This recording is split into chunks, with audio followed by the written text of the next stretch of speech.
I want to start by asking you, what was the big magic that inspired Big Magic? What inspired you to write this? Wow. You know what it is? It's a response to years of being out in public, talking to people who tell me about the projects they want to be making and are not making, the things they want to be doing and are not doing. And oftentimes when I'm in public, I meet people who are making and doing really cool things and they want to tell me about it. But mostly it's people who aren't.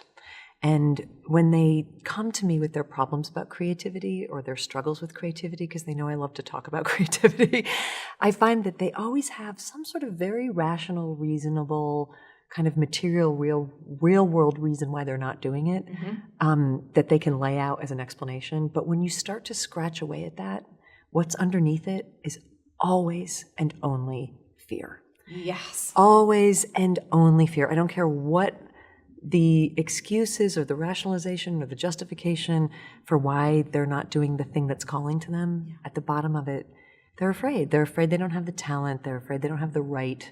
They're afraid it's already been done better. They're afraid they'll be rejected or insulted or criticized or worse, ignored. They're afraid there's no point. There's afraid, they just have these like tumbling piles of fear. And I see it so much and I hear the same questions again and again that I finally just thought, well, let's officially talk about this. Yes.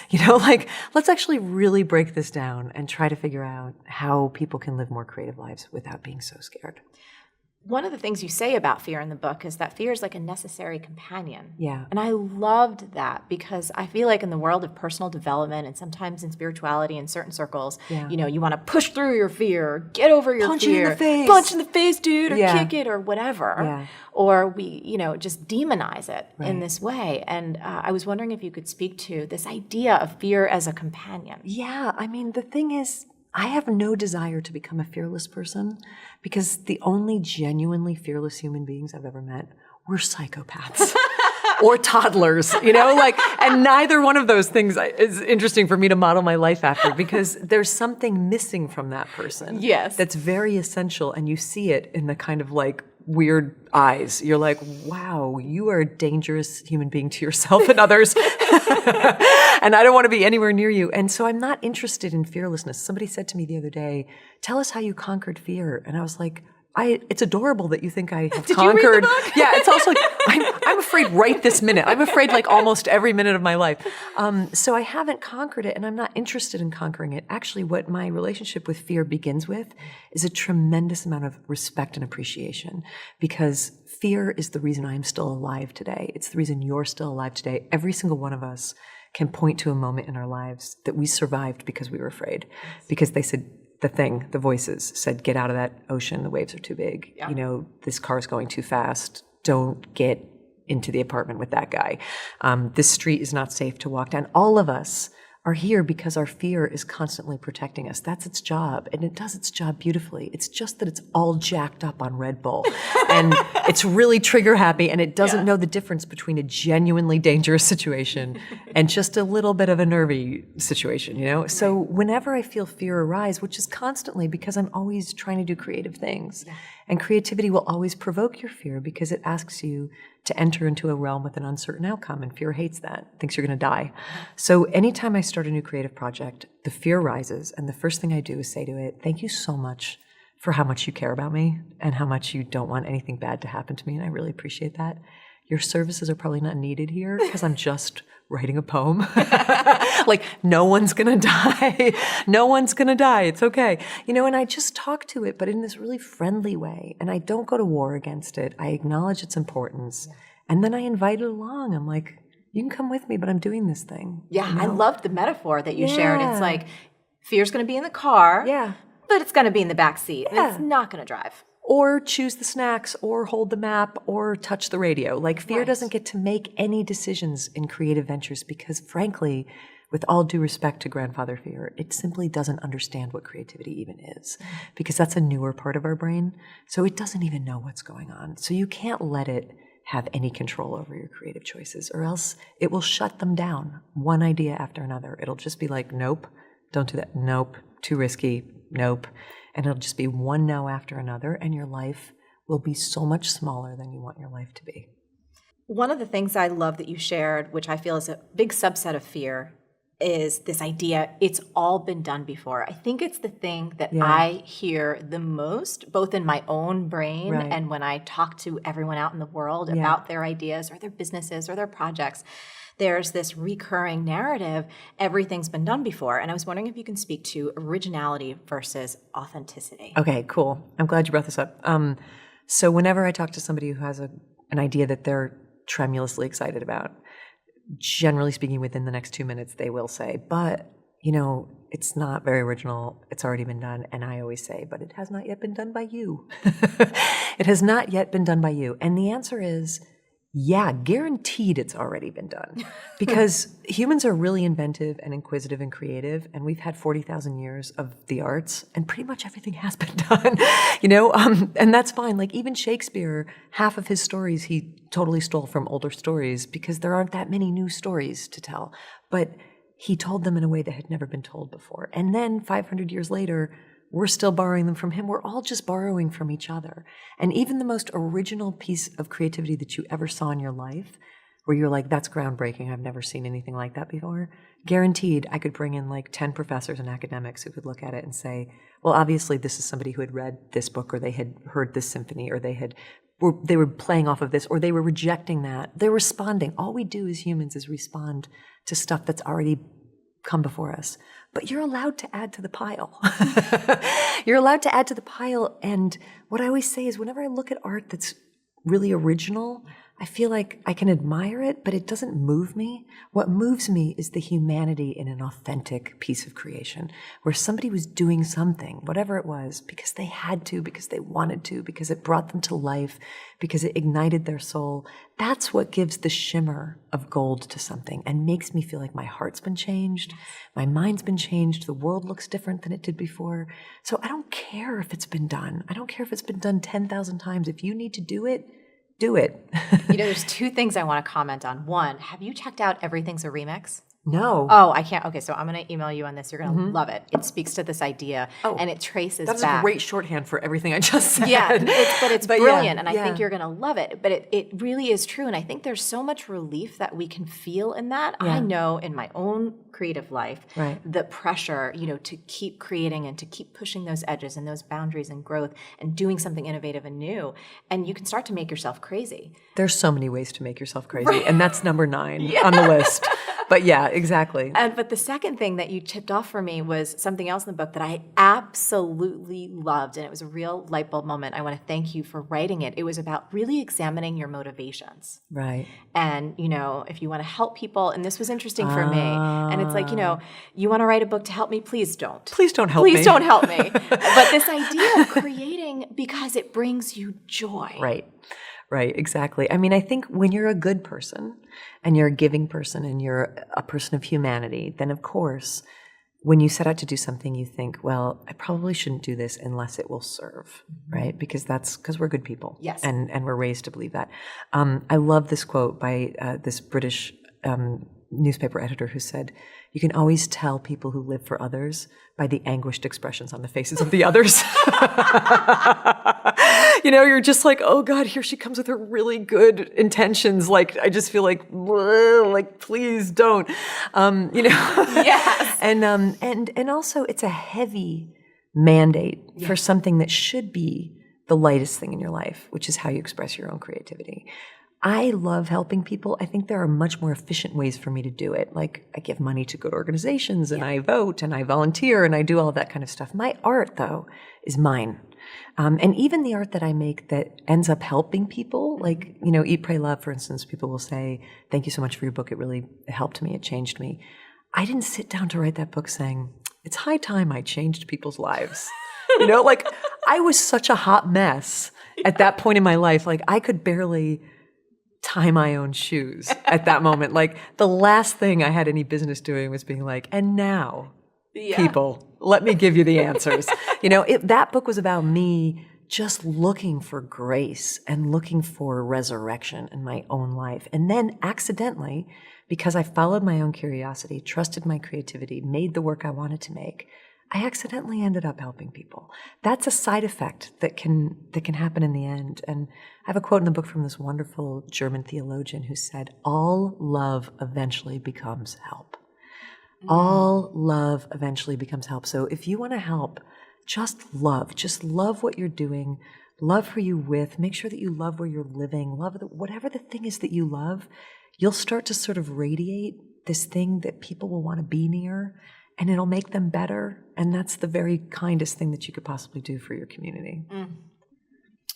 It is not Sunday, but we are preaching right now. It's Sunday every day. Amen into all of that. So I remember reading this particular part of Big Magic out loud, and I cheered and I laughed and I did my Jersey fist pump right all the way. Jersey in the house, doubled Jersey, up here today. Seriously. And so when I read Shit Sandwiches and Day Jobs, okay, so I need to say this. I believe that those two, first of all, I think the book is required reading for every human, but those two in particular, you're so welcome, they're so vital for anyone trying to do anything, but especially if they have entrepreneurial aspirations. Right. You know, they want to be a writer, they want to be a dancer, anything. So start a business. Yes. So if we could start with the fact, and I loved this because this is my mentality and how I was like, she gave words to it. I love it. That finding your true purpose is really about deciding which flavor of shit sandwich you're really in for. Well, this I wish it were my idea. It's not my idea. I borrowed it, but I will lay it out here anyway. Yes. The idea is that every pursuit, no matter how glamorous it may seem, no matter how exciting it feels to you, no matter how much you feel like you were born to do it, comes with a shit sandwich. And so the question is not, what do I love? The question is, what do I love so much that I don't mind eating the shit sandwich that comes along with that thing? So for me in my life, writing is the thing that I love. And the shit sandwich was the 7 years that I was not getting published and that I was coming home from my job as a diner waitress, as a bartender, as an au pair, as somebody who worked in flea markets, as a cook. And I was coming home tired and smelling like other people's French fries and sitting down and doing my real job, which was to write. And then to go to the mailbox the next day and get another rejection letter.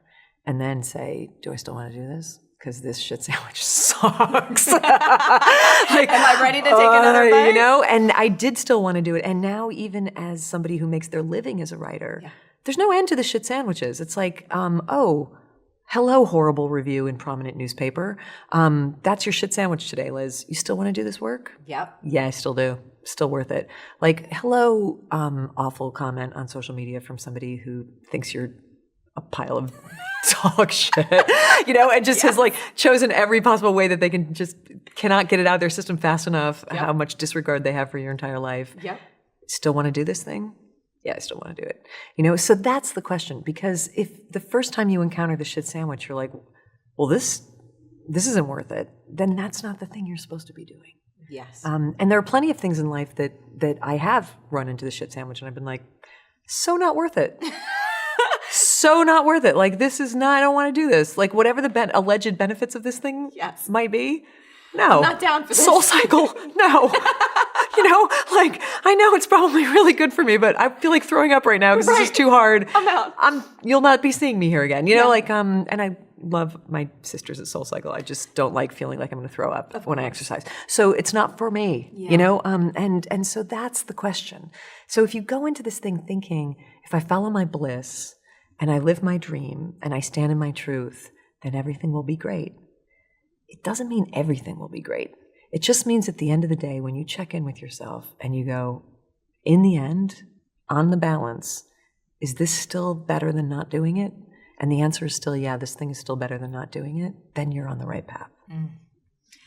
I can't tell you how many people will think that, you know, what we're shooting here, and there's lights, and I have a blowout, and, you know, it's like, I don't do this every day. Like, so much work goes into what those little blips of, and the rest of the time, there's a lot of shit sandwiches on the table. There's a lot of shit sandwiches. There's a lot. They're lined up. And like I had Jersey subs. Yes. I had a friend that I speak about in the book when I was in my 20s who was, I still believe, a far better writer than I was. Far better. And far more naturally talented than me. And just got so enraged that the same thing was happening to him as was happening to me, which was nothing. You know, it's like you're doing this work and you're getting absolutely nothing out of it. And I just remember the day where he was like, I'm done. And my sense, honestly, that day was like, I was looking at his half-eaten shit sandwich and I was like, you gonna finish that, dude? Because I'll eat it. Because I'm like, I'll finish your happy. Like to stay in this game, that's how much I love this. Yes. And so that's a really important fundamental question, and I think a really realistic one. I think it's genius. And, the other portion about day jobs, this is something, so when I first started, I started a life coaching business when I was 23. I don't know what I was thinking, but I bartended and waited tables and taught fitness and did everything I could to not be desperate during the day so I could figure out my craft, so I could write content, so I could not be desperate as a life coach. Because what other more depressing thing in life is there? You have to pay me. I'm your life coach, and I'm losing my house. So it's not working. Nothing's working. But that doesn't instill confidence in your clients, it's really not like living your best life. And so anyway, I loved this because, I had day jobs for 7 years before my creative life could support me and sustain me financially. And frankly, I wasn't sure at the beginning it ever would. Right. I didn't know if that was going to happen. Right. And so I'd love to hear you talk about your take on this, because it's one of the things where people have these ideas. And there are unicorns that say, I am going to do this and I'm burning the bridge behind me, and I honor those people. Right. But what I've seen over time is they're usually more the exception than the rule. Right.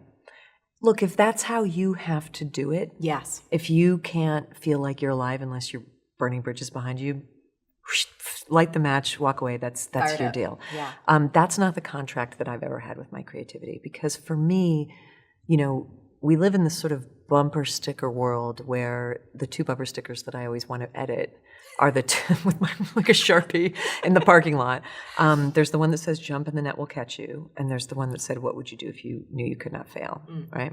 So the edits I want to make are "Jump and the net might catch you," and what would you do even if failure wasn't even like a word that you were caring about, which is a long edit and makes for a terrible bumper sticker. But what I'm getting at is, I don't like the ethic that says, if you try really hard and you put everything into it, you're going to get everything that you want.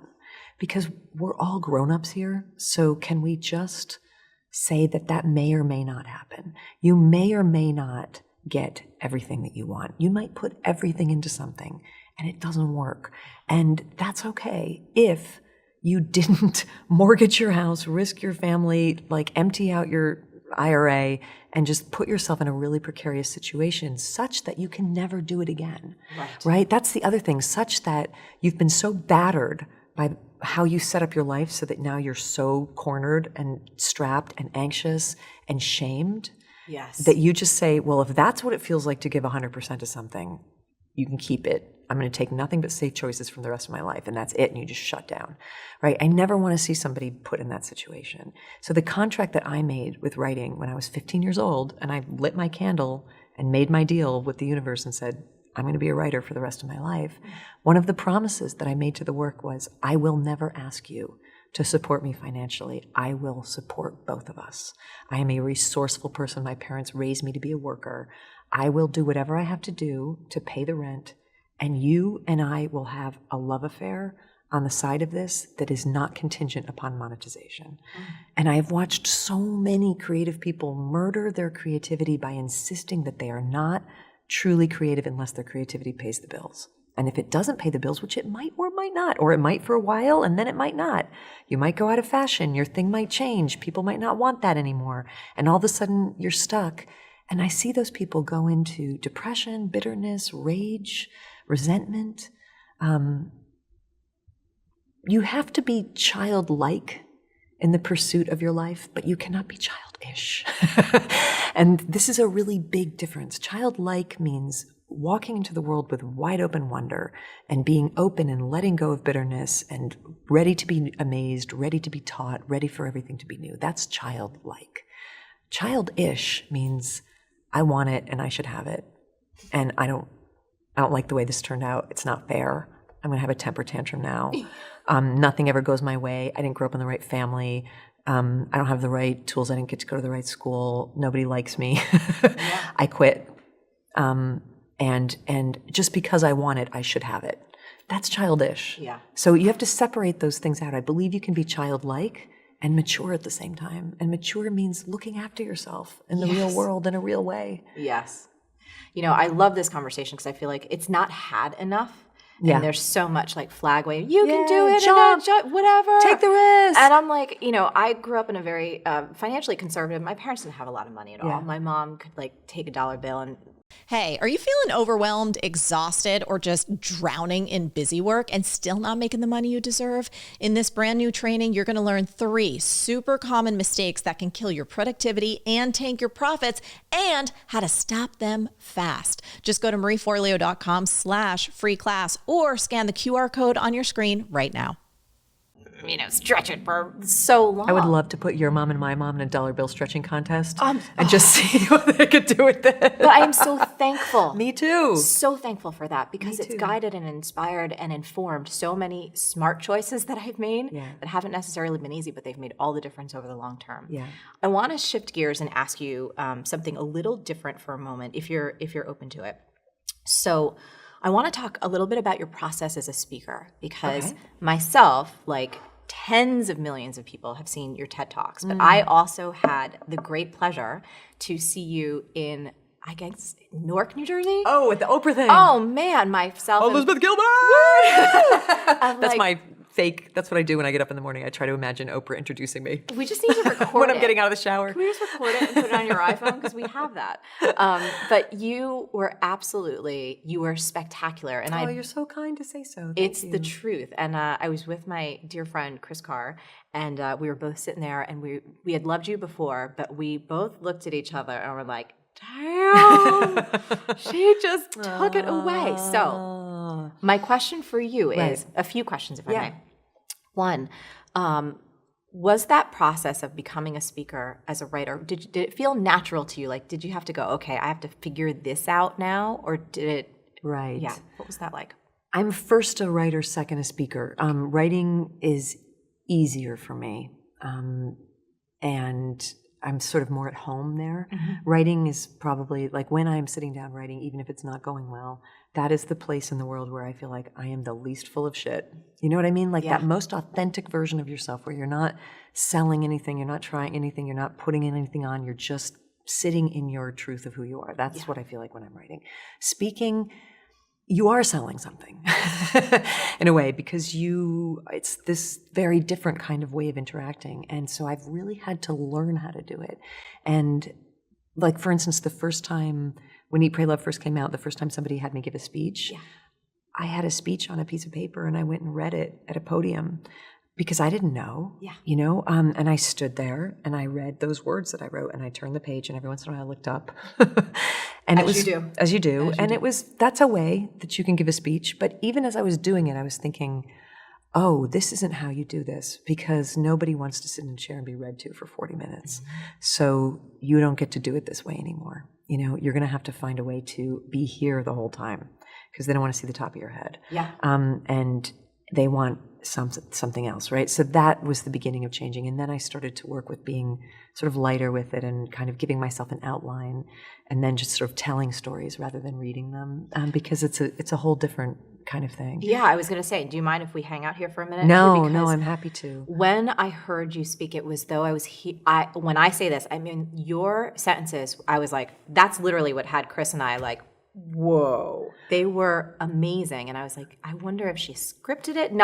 But because I know you cherish your words. Yeah. And I'm a person who loves words. And so, as a person who's always looking at how do people do what they do, it was a curiosity point for me because you did it exquisitely. Well, you're very kind. And I will tell you this, when Oprah Winfrey invites you to speak at a stadium tour, you prepare. Yes. And I worked on that speech for 6 months. And what you heard me saying was memorized.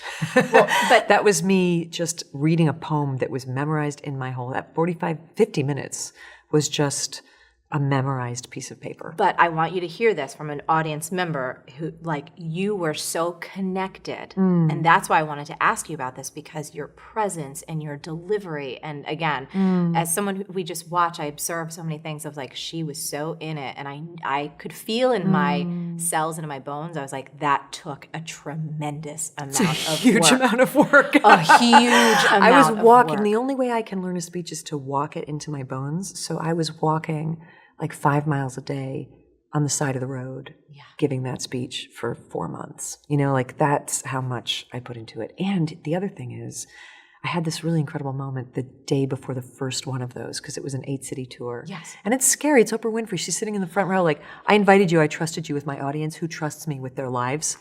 Go ahead. What do you got? And you're like blah, blah. 20,000 people. I'm not used to speaking to who like is? a place where like Bon Jovi plays, So for me, there's this great thing, there's this great sense of this doubt of, am I worthy? Do I belong here?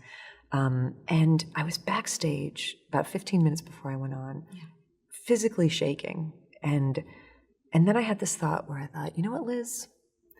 They don't need your fear because they have their own.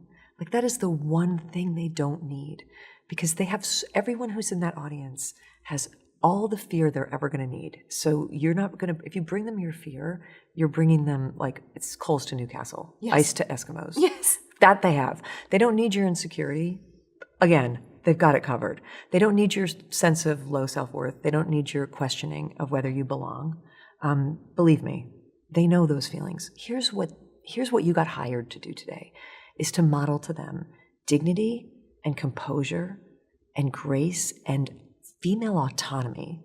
So they need you to come out and stand in your female body on that stage in front of 25,000 people with an unshaking voice and speak about courage, because that's what they came here for. And if you bring them anything less than that, you're doing a tremendous disservice. And there are times in our lives where we do serve by showing our vulnerability and our fear.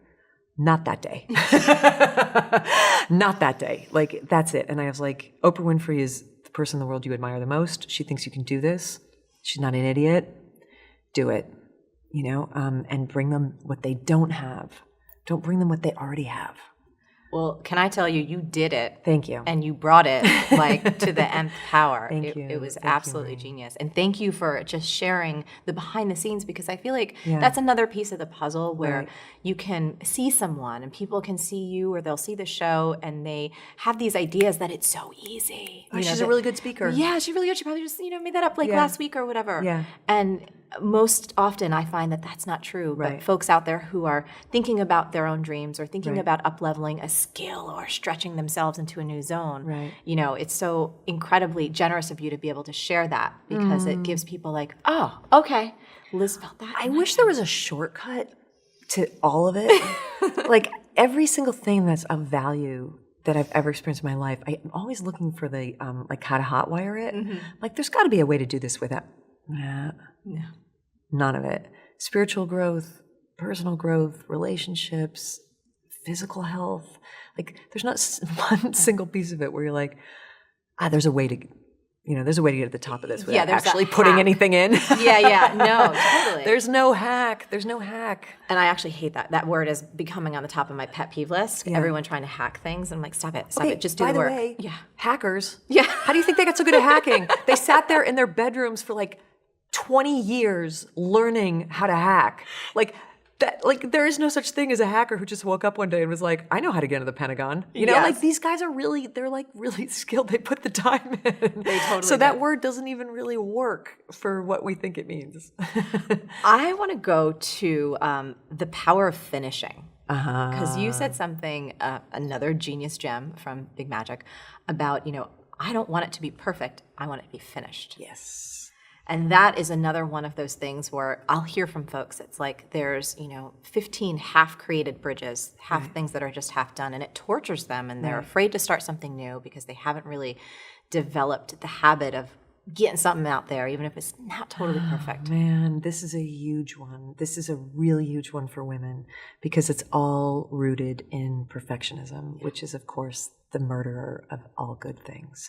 Perfectionism is it's a serial killer that just goes around killing joy, spontaneity, wonder, grace, humility. It just kills it all. And perfectionism, I think, is a particularly dangerous kind of fear. I always call perfectionism fear in high-heeled shoes, because it's fancy. It's like a really fancy haute couture version of fear. Because perfectionism can advertise itself as a virtue, and it can trick you into letting it think that it makes you special. Yes. Because You have people, such high standards. yeah, I have such high standards. I'm like, I just can't rest till something. I'm a perfectionist. It's what people say in job interviews as their fault. Yeah. You know, like, well, I guess I just care too much. You know, And you're like, wow, you're telling me. But what you're telling me when you say that is that it's going to be very hard for you, not only to finish something, but probably to begin something. Because the true perfectionist won't even start, because they know already that it's not going to be the thing that they're dreaming of. And their tastes and their standards are so high. There's this woman I recently was talking to who wrote a very successful book maybe 15 or 20 years ago and hasn't been able to write another book since. And I was talking to her about it, and she said, you know, the world's just so full of crap work, and I just don't want to put another piece of crap on the crap pile. So I just won't release this thing until I feel like it's perfect. And I said to her, I am so glad I never took that on as my problem, that the world is full of garbage. Like, how is that your responsibility? This is not your problem. And I was like, it's not my problem if my work isn't good. You know, it's not my problem. It's not even my fault. Like, it's not my problem. My problem, the contract that I made, the only way I finished my first novel, because it wasn't good, because I'd never written a novel before. So why would it be good? Who wakes up and knows how to write a novel? So I was 50 pages into this thing, and I'm 25 years old, and it's not good, and it's not, I know what a good novel is, and it's not. This isn't working. And, you know, every dignified part of me wants to just put it in the bottom of the drawer and walk away. And then I just had this warrior moment. And I just remember exactly where I was standing, and I stood up and I said out loud, I never promised the universe I would be a good writer. I just promised the universe I would be a writer. That is the only thing I committed to. This is not my problem. And I just sort of said to the fairies and the genies, I was like, if you guys want it to be good, you're going to have to chip something in here, because this is what I can do. If you want to add something, feel anytime, feel free. And the other commitment I made was, I do not want to go to my grave with 50 pages of an unfinished novel in a drawer. There's enough of that in the world. And the other thing was this voice where I was anticipating the criticism, because I knew what the criticism would be, because I knew where it wasn't good. And I just said out loud to all my future critics at that moment, I don't know what kind of language I can use on your show. Every kind of language. We're from Jersey, girl. If you don't like it, go write your own fucking book. And you know what? You won't. Guess what? You won't. You won't. And guess what? I did, and therefore I won. Yes. Because mine's finished, and yours doesn't even exist, and now you're criticizing mine. This is like an imaginary conversation, by the way, with people who've never heard of me. Yeah. But that's how I got through that first book, was just like, I just want it done, because as my mother always taught me, done is better than good. The world's full of a bunch of really, really good, not done stuff. Yes. And if you can just finish something, you're already 10 miles ahead of everybody else, because most people won't. And what will make you finish it is not discipline, but self-forgiveness. Because we all start our project on day one with the same level of excitement. And on day two, we all look at what we wrote on day one, and we all hate ourselves, because what we wrote on day one, or did on day one, whatever our creativity is, it's horrible. Horrible. And the people who go on day 3 and pick it up again and start over are not the most disciplined. It's not rigor that's going to get you there. It's saying, all right, then, I'm not Hemingway. I'm just going to do what I can. And you forgive yourself for disappointing yourself. And you go and you do more. And that's it. It's just like a little bit of humanity towards your poor self. I'll tell you, that's the thing I need to remind myself of the most, because I have this thing in me. I can go into that driving place. And again, that's why I love your book so much. Let's move on to Hungry Ghosts and Failure, because we all fail. And I love the quote from Clive James: failure has a function. It asks you if you really want to go on making things. Oh, I love that line so much. Okay, so the other day I was at an event, and a woman stood up and she said, I'm so furious at inspiration and creativity right now. Which is a really powerful way to start a statement. Really caught my attention. And she said, because I did the thing that everybody tells you to do. I risked everything. I quit my job. I believed in my dream. I followed my bliss. I got a whole bunch of people to come along with me on this project that I wanted to do. And it totally failed. And I lost money, and I lost friends, and I lost dignity, and I lost faith. And I'm furious. And I said, who are you mad at? And she said, I'm mad at inspiration, because I did my part and it didn't come through for me. And in other words, she jumped and the net didn't catch her, right? And it was such I could feel her pain so much it was like a hard person to kind of handle because she was just like all shards of glass at that point because she was feeling so broken. And I said, but when did inspiration promise you anything? Like I know bumper stickers promise you things and people promise you things, but when did inspiration itself ever promise a human being anything other than the amazing experience of working with it and dancing with it for a little while? That's all it ever promises you is I will let you near me and we're going to go and do this thing. So when inspiration says to you, let's do this wild, amazing thing together, and you say, yeah, let's do it, and you grab it by its hand like Thelma and Louise and you just drive off that cliff with it, and inspiration's like, wee, and you're like, wee, and maybe it'll catch you, and then you'll be like, that was amazing, or maybe you're gonna like hit the ground and bust into 100 pieces, and then you're gonna be like, what just happened? Like, I thought we were a team. At that point, inspiration is sitting next to you sort of on the beach under the cliff, looking at your broken body with this big grin on its face, and it's gonna say only one thing to you, and that thing is, you wanna do it again? You want to do it? Should we do it? That was awesome. Should we do it again? And you're like, I'm in a body cast because that failure that I just had hurt so much. And inspiration's like, but wasn't that kind of amazing? Don't you want to do it again? And you may say, no, I never want to do it again. And that's totally your choice. Or you may say, I need a few months to kind of sew myself back together again from not having stuck that landing, but every morning I guarantee you'll wake up bruised and hurt and shamed, and inspiration will be like, hey, you want to do it again? Should we do that thing again? It's a great friend. And one of these days you'll be like, oh, let's do it again. I mean, we're only here for such a short time. Yes. Let's drive off another cliff, but as you go into that more and more, you might find ways to kind of put like airbags in the car. Like there are protective measures that you can take to make sure that when you fail, maybe you don't lose everything. Yes. That you have some sort of room and cushion so that you can fail. So that when inspiration invites you to take another leap, you're like, dust yourself off. All my bones are still intact. Yeah, let's do it. If you're struggling to make progress on your dreams, this free tool is going to help. It's called the Yearly Goals Map. And in just 10 minutes, you're going to get clear on your top priorities and let go of what's keeping you stuck. It's super quick, it's powerful, and you can do it anytime. Get it now at marieforleo.com/yearly-goals or just scan the QR code on your screen right now. Because there's no better thing to spend your life doing than saying yes to that invitation. Liz, I feel like you and I can talk for hours. I have two more things before I let you boogie. The creative paradox and making space for two mutually contradicting ideas that I love because I love the richness of paradox. This idea that if my creativity must be the most important thing to the world to me, and it also must not matter at all. Oh, geez. Okay, once again, yes, we're all grown-ups here. Yes. I do believe that it is humanly possible for the human mind to hold two completely opposing ideas as true at the same time. I agree. And this is why, for instance, I am capable of being a completely rational, scientific, empirical person who believes in evolution and global warming and reads the Science Times and thinks it's all fascinating. And at the same time, I can keep a place in my mind awake and alive to mystery, magic, and miracle. No problem. Yes. Like, I do not see this as a contradiction. I have a big mind. You have a big mind. We can do both of those things at the same time.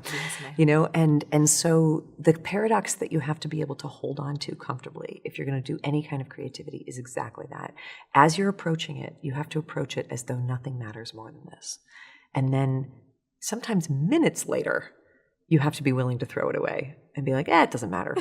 So like when I'm writing, that's what I'm moving back and forth between all the time is I'm sitting down like, this sentence has to be the most beautifully written sentence in the entire world. And it is spiritually and artistically lazy of me to bring anything less than that.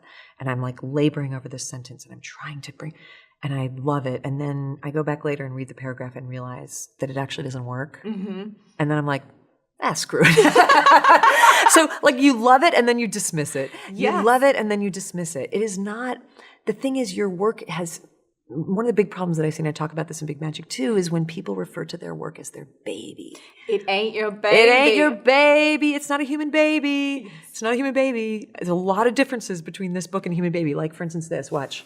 Like, oh my God, you'd arrest me if I did that to a human baby. But I can totally do that. I can do that. I can rip pages out of it. It's just a thing. It's just a thing I made. It's not a baby. And it's independent of me now. Yes. Because it's finished. Yes. So it doesn't need me. Yes. And people can attack it, and they can criticize it. They can misunderstand it. They can steal parts of it. They can do all sorts of stuff that you wouldn't do to a human baby. And it will be fine, and I will be fine. Yeah. Because there's a difference between me and this thing, right? So as much as I cared about it while I wrote it, now I have to kind of not care about it. And what I also have to recognize is, if anything, I have been its baby. Because everything that I am and everything that I have learned and everything that I have been and become in my life is because of the creative things that I made. In other words, they were making me, right? That's why you have to let your creativity out, is because it has you as a project. It's building you. It's creating you. So it's not the other way around. So like, don't get all precious about the thing you made. Get precious about it while you're making it, because that's the part where you can and should be precious. But once it's done, blah, boom, kick it to the curb and make another one, you know? You're out. It's like, you're old enough to drive, you know? You don't need me anymore. You know, like, just let it go. Buy your own lunch. Yeah, exactly. Under this roof, not, you know, like that's the sort of tone that I think is appropriate. But don't be like that as you're doing it, because as you're doing it, love it, cherish it, and then forget about it. Forget about it, the true Jersey style. So I want to leave on what I think was maybe the most valuable thing for me, is your distinction between being a martyr and being a trickster as it relates to creativity, because I feel like I was schooled in the pain aspect of it. Even though I'm a pretty joyful, fun, playful person, Right. somehow if I sit down to write or create something new, it's like, oof, I got to suit up, and this is going to be... This is going to hurt. This is going to hurt. This is going to hurt. Okay, so I think there are two kinds of creators in the world. There are the martyrs and the tricksters. And most of us were schooled in martyrdom. You know, we come out of a pretty heavy Christian Germanic romantic tradition that says, by your suffering you shall be redeemed, really. And your scars are the badges of honor that show how seriously you take your life and how much you destroy yourself and everyone around you in the process of making something shows us how seriously you take your work. I reject it. I reject it. The other way is the trickster way. And so the martyr walks around saying, I will do this even if it kills me. And the trickster says, I didn't come here to suffer. You know, and the martyr says, by my wounds I shall be known. And the trickster says, pick a card, any card. The trickster's playing with this whole thing the entire time. You know, the martyr says, I'm going to end up on a broken heap. And that's how you'll know that I was serious. And the trickster says, I'm going to walk off with your girl. While you're doing that, the martyr is like Sir Thomas More. The trickster is Bugs Bunny, who's always looking how to sort of subvert and do things differently and do things more playfully and do things in a transgressive way, you know? And that, I feel like, is where the instinct for art originally came from, because art does that. It turns things upside down. It looks at things sideways. It plays with things. It desanctifies the holy thing. Yes. See, the martyrdom is all about this kind of sanctity that is so heavy that it will break you. And the tricksterdom is like, what if we don't have to treat this thing like it's a holy sacred relic? What if I like put sparkles on it? What if I, you know, if I get out my bedazzler? Right? What if I just get my glue gun and just, you know, like, what if nothing's holy and everything's allowed? That's what art has been asking for centuries. Even holy, even sacred art has been asking. You know, even the Sistine Chapel has a bunch of little like winks from Michelangelo. Like, what if the Pope's not infallible? What if I like give him donkey ears? What if I, you know, like, there's always like this sort of playfulness that art wants to do. And all we want to do is take it so seriously that we kill it and often ourselves in the process. And so if you can learn how to dance with the trickster part of yourself, which is in you, because we all have martyr in us and we all have trickster in us, and trust, that's the thing about the trickster. The trickster trusts the universe, trusts that if the trickster takes a ball, throws it into the universe, the trickster knows it's coming back. It might come back 3 years from now. It might come back in a hailstorm of like 20 balls. It might come back like in some really comic, strange way. But if you engage, there'll be a response. And the only thing the trickster wants to spend its life doing is playing with that sense of like, put it out there, see what happens, put it out there, see what happens. And it's just a more fun way to live that isn't quite so heavy and isn't quite so macho. And that's the way that I've always wanted to engage with my work. And whenever I catch myself being the martyr, I'm like, are you falling for this? Yeah. Are you falling for this thing that says the only way that you can be creative is to suffer? Because you know better, right? And then we trick our way out of it. Yeah. Liz Gilbert, you are a treasure. Thank you. You were so sweet to say so. It's the truth, as I know it. Thank you so much for being here. Everyone, I mean, I couldn't love this book more. I really do think it's required reading for all human beings, and especially if you're wanting to create anything in your life. So thank you so much for being here. You are so welcome. Let's hope that all human beings buy it. Read Big Magic. Woo! That's so lovely. You're so, so, so sweet. And I love this conversation. Thank you. Now, Liz and I would love to hear from you. There was so much good stuff in this episode. So I want to know, what was the most significant thing for you as it relates to your creativity and bringing your dreams to life? Now, as always, the best discussions happen after the episode over at marieforleo.com. So go there and leave a comment now. Did you like this video? I have to tell you, this is one of my all-time favorites. If you like it, consider subscribing to our channel because it's awesome, and share this with all your friends. And if you want even more great resources to create a business and life that you love, plus some personal insights from me that I only talk about in email, come on over to marieforleo.com and sign up for email updates.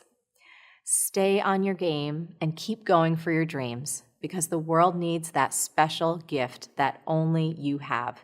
Thank you so much for watching, and I'll catch you next time on Marie TV. Hey, if you loved this video, you need to watch this one next. Trust me on that.